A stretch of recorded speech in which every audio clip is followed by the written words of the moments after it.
வணக்கம். விக்கிரவாண்டி இடைத்தேர்தலில் அதிமுக போட்டி இல்லை. அதிமுகவில் வெடிக்கும் உட்கட்சி பூசல். இப்படியே போனால் அதிமுகவில் தொண்டர்களுக்கே அதிருப்தி ஏற்படக்கூடிய வகையில் சூழல் அதிகமாக ஏற்பட வாய்ப்பு இருக்குது.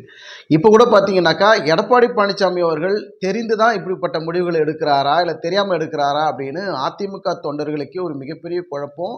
அவர்களுக்குள்ளவே மிகப்பெரிய ஒரு சலசலப்பு, எடப்பாடி மீது ஒரு அதிருப்தியிலையும் தொண்டர்கள் இருப்பதாகத்தான் பார்க்க முடியுது.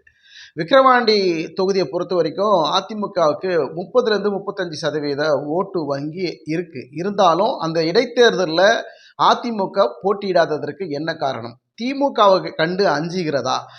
இந்த இடைத்தேர்தலில் நின்னா கூட நம்ம தோல்வி தான் தழுவ போகிறோம், எதுக்கு நம்ம இந்த தேர்தலில் நின்றுக்கிட்டு அடுத்த 2026 பார்த்துக்கலாங்க, இது என்ன ஒரு சீட்டு ஜெயிச்சு மட்டும் நம்ம என்ன பண்ண போகிறோம் அப்படின்னு எடப்பாடி பழனிசாமி ஒரு தப்பான கணக்கை போடுறாரா அப்படிங்கிற ஒரு பார்வையும் இருக்குது. ஏன்னா நம்ம எடப்பாடி பழனிசாமி தரப்பில் என்ன சொல்கிறாங்கன்னா, கடந்த காலங்களில் எம்ஜிஆர் ஜெயலலிதா இருந்த காலங்களில் திமுக ஆட்சியில் இருக்கிற பொழுது இடைத்தேர்தல் வந்தது, அப்பவும் ஜெயலலிதா அவர்கள் போட்டியிடலை அதிமுக சார்பாக அப்படிங்கிற ஒரு பார்வையும் முன் வச்சு அதிமுகவில் பேசுகிறாங்க. அவங்களுடைய ஆளுமை வேற, இப்போ இருக்கக்கூடிய எடப்பாடி பழனிசாமியினுடைய ஆளுமை என்பது டோட்டலி டிஃப்ரெண்ட். ஏன்னா இவருடைய திறமைகளையும் இவருடைய செல்வாக்கையும் நிரூபிக்கக்கூடிய ஒரு சூழல் எடப்பாடி பழனிசாமி இருக்கிறார். இதை கருத்தில் கொண்டு இந்த இடைத்தேர்தலில் நிற்கணும் அப்படிங்கிறதான் பார்க்கப்படுகிறது. ஆனால் எடப்பாடி பழனிசாமி இந்த தேர்தலில் அதிமுக போட்டி இல்லை அப்படிங்கிறது ஒரு பக்கம், அதிமுகனுடைய ஓட்டு யாருக்கு சாதகமாக போய் விழும் அப்படிங்கிற ஒரு பார்வையும் இருக்கிறது. விக்கிரவாண்டி இடைத்தேர்தலை பொறுத்த வரைக்கும் அதிமுக இந்த தேர்தலில் நிற்காமல் போனால் அதிமுகவுக்கு தான் இது ஒரு மிகப்பெரிய பின்னடைவு. ஏற்கனவே உட்கட்சி பூசல் அதிமுக பலமாக வெடித்து கொண்டு இருக்கிறது. ஒரு பக்கம் பார்த்தீங்கன்னா பன்னீர்செல்வத்தையும் சசிகலாவையும் அதிமுகக்குள்ள இணைக்கலாமா அப்படின்னு பார்த்தா அதுக்கு ஜெயக்குமார் என்ன சொல்றாருன்னா, அதுக்கு வாய்ப்பே இல்லைங்க, 2 பேரும் இங்கே சேர்க்க முடியாதுங்கன்னு ஜெயக்குமார் சொல்கிறாரு. அதே போல் பார்த்தீங்கன்னாக்கா நீங்கள் செல்லூர் ராஜ் என்ன சொல்கிறாருன்னா, தலைவர் என்ன முடிவெடுக்கிறாரோ அதுதாங்க நாங்கள் கட்டுப்படுவோம் அப்படின்னு செல்லூர் ராஜ் சொல்கிறாரு. வீரமணி என்ன சொல்கிறாரு அப்படின்னாக்கா, எடப்பாடி தலைமையை ஏற்க தயாரா அப்படின்னு. ஸோ உள்ளுக்குள்ளவே அதிமுக இருக்கக்கூடிய முன்னாள் அமைச்சர்களுக்குள்ளவே பார்த்தீங்கன்னா மிகப்பெரிய ஒரு கருத்து வேறுபாடுகள். ஜெயக்குமார் ஒரு மாதிரி சொல்கிறாரு, செல்லூர் ராஜு ஒரு மாதிரி சொல்கிறாரு, வீரமணி ஒரு மாதிரி சொல்கிறாரு. உள்ளுக்குள்ள இருக்கக்கூடிய அனைத்து முக்கிய நிர்வாகிகளுக்கும் பல கருத்து வேறுபாடுகள் இருக்கிறதா நம்ம பார்க்க முடிகிறது. எடப்பாடி பழனிசாமி அதிமுகவை வழிநடத்துறதுக்கு தவறி கொண்டிருக்கிறார், போதுமான அவருக்கு திறமை இல்லையா, அவருக்கு பக்குவம் இல்லையா அப்படிங்கிற ஒரு பார்வை தொண்டர்கள் மத்தியில் இப்போ அதிகமாக எழுந்து கொண்டு இருக்கிறது. ஒரு பக்கம் பார்த்தீங்கன்னா இந்த இடைத்தேர்தல், விக்கிரவாண்டி இடைத்தேர்தலை பொறுத்த வரைக்கும் திமுக தான் ஜெயிக்க போகுது.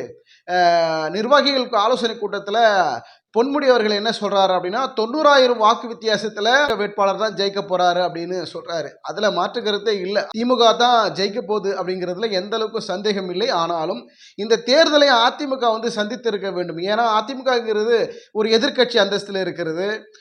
பழமை வாய்ந்த மிகப்பெரிய 2வது பெரிய கட்சியாக தற்போது இருக்கக்கூடிய அதிமுக இந்த இடைத்தேர்தலில் போட்டி இடலை அப்படிங்கிறது அதிமுகவுக்கு மட்டுமில்லை, எடப்பாடி பழனிசாமியுடைய நிர்வாகத்திறனையும் இது ஒரு எடை போடக்கூடிய ஒரு சூழல்ல தற்போது தள்ளப்பட்டிருக்கிறது.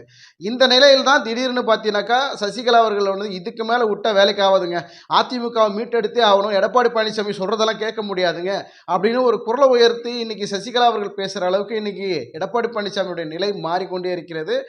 இந்த அறிவிப்பு பார்த்தீங்கன்னா தொடர்ந்து பார்த்தீங்கன்னா பன்னீர்செல்வம் அவர்கள் என்ன பண்றாரு, வருகிற 20ஆம் தேதி திடீர்னு ஒரு பார்த்தீங்கன்னா அவசரமான ஒரு ஆலோசனை கூட்டத்தை வச்சிருக்கிறாரு மயிலாப்பூர்ல இருக்கக்கூடிய உட்லண்ட்ஸ் ஹோட்டல்ல.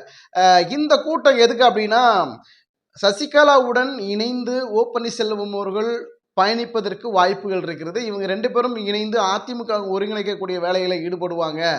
சசிகலாவுடைய அவர்களுடைய வரவேற்பை பன்னீர்செல்வம் எதிர்பார்க்கிறாரு. நம்ம சசிகலாவோட இணைந்து அதிமுக ஒருங்கிணைக்க இருக்கிற வேலையில் நம்ம ஈடுபடலாம் அப்படிங்கிறதுனால தான் இந்த அவசரமான ஆலோசனை கூட்டம் இருக்கும் அப்படின்னு ஒரு பக்கம் சொல்றாங்க. பொறுத்திருந்து பார்க்கலாம். எது எப்படியோ அதிமுகவில் உட்கட்சி பூசலுங்கிறது மற்ற கட்சிகளுக்கு இது மிகப்பெரிய வரப்பிரசாதம் தான். தொடர்ந்து 7-8 தேர்தல்களில் தொடர்ந்து எடப்பாடி பழனிசாமி தோல்வி தழுவி கொண்டே வராரு. இந்த இடைத்தேர்தலில், விக்கிரவாண்டி இடைத்தேர்தலில் நம்ம தோல்வி உற்றால் நமக்கு மிகப்பெரிய ஒரு அசிங்கம் அப்படிங்கிறதுனால தான் எடப்பாடி பழனிசாமி இந்த தேர்தலில் நிற்கவில்லையா அப்படிங்கிற பல்வேறு கேள்விகள் இருக்கிறது. இந்த தேர்தலை நின்று அதிமுக தோல்வி அடைந்தாலும் பரவாயில்லை, ஏன்னா அதிமுக என்பது சாதாரண சின்ன கட்சி கிடையாது, மாபெரும் இயக்கம் அது. அந்த இயக்கத்தில் இந்த இடைத்தேர்தலில் நிற்காமல் போவது என்பது மிகப்பெரிய ஒரு அவலநிலையும் ஒரு அசிங்கம் ஏற்படுத்தக்கூடிய ஒரு சூழலை உருவாக்கும். ஆனால் இதையெல்லாம் கருத்தில் கொண்டு எடப்பாடி பழனிசாமி தரப்பில் என்ன சொல்கிறாங்கன்னா, முன்பு காலத்தில் பார்த்தீங்கன்னா ஜெயலலிதா இருந்த காலத்தில் கூட திமுக ஆட்சியில் இருந்தபோது இடைத்தேர்தலில் அதிமுக நிற்கவில்லை, அந்த ஃபார்முலா தான் நாங்களும் யூஸ் பண்ணுறோம் அப்படிங்கிற மாதிரி எடப்பாடி பழனிசாமி நியாயத்தை பேசுகிற மாதிரி இருக்குது.